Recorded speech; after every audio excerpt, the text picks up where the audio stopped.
सावली तालुक्यातील लोंढोली येथील कविता दुमाजी बोदलकर ही महिला बचत गटाचे पैसे बँकमध्ये भरण्यासाठी आलेली होती।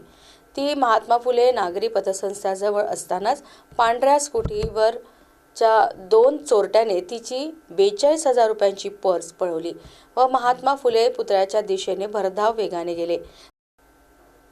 सदर महिलेने या आरोपीचा पाठलाग केला, मात्र ते पसार झाले। घटनेची माहिती सावली पोलिसांना देण्यात आली।